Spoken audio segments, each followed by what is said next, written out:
Au Cégep de Shawinigan, en fait, moi, je m'occupe d'accueillir les étudiants internationaux. C'est leur arrivée au pays. Souvent, ils sont seuls, ils n'ont pas de famille. Alors, moi, je m'occupe d'aller les chercher à l'aéroport, de les amener à leur logement et de répondre à toutes leurs questions pour faciliter leur arrivée, que ce soit ouvrir un compte bancaire, aller chercher une carte cellulaire, mais aussi se retrouver dans le Cégep. Alors, je suis vraiment leur personne de référence les premiers jours, premières semaines, pour qu'ils puissent avoir une personne à qui se référer. Ils savent que moi, je suis disponible. On s'assure que tout se passe bien pour eux. Alors je suis là pour tout ce dont ils ont besoin.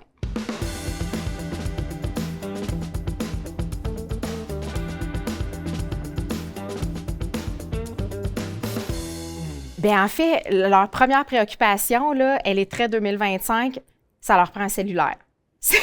C'est la première question en arrivant. Ils veulent un cellulaire, régler la carte bancaire. C'est vraiment c'est les détails du quotidien. C'est pas le lien avec le cégep ou la réussite ou quoi que ce soit, mais c'est le quotidien parce qu'ils arrivent ici, ils n'ont personne. Alors, d'avoir quelqu'un à qui ils peuvent se référer pour savoir, mais où je vais? Est-ce que je peux faire confiance? Est-ce que c'est une entreprise fiable? Comment je me déplace? Tu sais, leurs besoins, c'est aussi tout ce qui est s'alimenter, aller acheter leur fourniture scolaire, l'autobus, se déplacer. Donc, on est vraiment dans le concret, comme nous quand on s'en va à l'étranger et qu'on n'a personne à qui se référer. Mais là, il faut s'imaginer que c'est pas un voyage d'une semaine dans un hôtel. Ils sont vraiment à s'installer. Donc, c'est vraiment le pratico-pratique, c'est ça qui est leur besoin principal. Nous, au Cégep Shawinigan, on a un CRIE, un conseiller réglementé, bien, 3 en fait, conseillers réglementés en immigration. Donc, plus tard dans leur cheminement, ça va être ça, des renouvellements de permis ou des changements à faire. Alors, ils vont avoir des questions plus administratives. Aussi, c'est tout ce qui est lié à la réussite. Donc, des difficultés dans certaines matières. Donc, vraiment, moi, je deviens un guide vers d'autres ressources pour dire il y a peut-être le centre d'aide à la réussite ou le centre d'aide en français qui peuvent être accessibles. Donc, les besoins sont très variés. Ils veulent réussir. Donc, c'est souvent concentré autour de ça. Et il y a aussi tout le volet financier, par exemple, qui est très, autant chez les étudiants locaux que les étudiants internationaux, de réussir à subvenir adéquatement à leurs besoins. C'est vraiment toujours une préoccupation. Donc, des références vers les organismes communautaires, l'aide à l'emploi, les premières semaines, ça, c'est vraiment un des grands besoins. Quand ils arrivent, on leur fait des ateliers.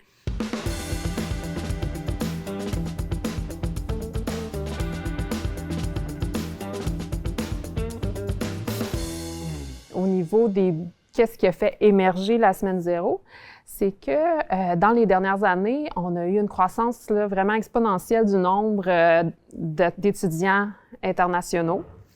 On a remarqué certaines difficultés. On avait un comité diversité ethnoculturelle où on parlait un peu des enjeux qu'on vivait, tout ça. Et puis, dans l'année dernière, on a beaucoup parlé des difficultés au niveau de la langue des étudiants internationaux. Donc, plusieurs étudiants ont de la difficulté en français écrit. Donc, on a voulu essayer de trouver une solution à cette problématique-là. Donc, rapidement, là, dans ce comité multidisciplinaire, composé de gens autant du CAF que aussi du registrariat, de mon service, le SADP, donc au niveau de la pédagogie. En équipe, on a trouvé la solution de mettre sur pied un nouveau cours. On l'appelle une activité favorisant la réussite qui va permettre de faire une mise à niveau, de préparer les étudiants au niveau de français attendu au niveau collégial. Donc, on a développé ce cours-là avec 2 enseignantes de littérature. Et en parallèle, on a développé les blocs d'ateliers, tous les sujets qu'on voulait couvrir. Et puis, petit à petit, on a bâti notre semaine. Et bienvenue à tous au cours Communication et culture québécoise. Pour les intimes, c'est CCQ. Alors, c'est un cours qui va vous aider dans vos études pour mieux réussir votre cheminement en français. Donner les bases, vous aider à vous soutenir pour que vous soyez plus solide pour la suite. Et en étant dans un petit groupe, ça va être encore plus facile pour moi de vous donner un enseignement personnalisé, de vous aider dans vos difficultés s'il y en a. Et pourquoi je suis ici? C'est parce que j'y crois à ce cours-là. Il va vous aider aussi à mieux en apprendre sur la culture québécoise. Dans notre comité d'organisation de la semaine 0, on s'est rencontrés environ une fois par mois tout au long de l'hiver dernier et de l'automne pour planifier les ateliers, la logistique. Il est certain que Virginie et moi, on a eu plus de rencontres aussi, là, vraiment restreintes, juste elle et moi, plus régulièrement depuis le mois de novembre. Au niveau du budget, donc c'est vraiment au niveau des repas. On paie les repas aux nouveaux étudiants et c'est principalement là, du temps des enseignantes puis de 2 professionnels.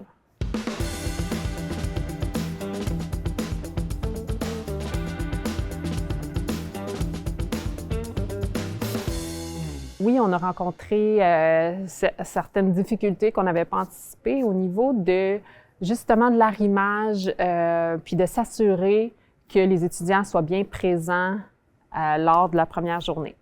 Donc, c'est vraiment au niveau du registrariat, c'est tout un travail de prévoir ou d'inviter les étudiants pour une semaine pré-arrivée.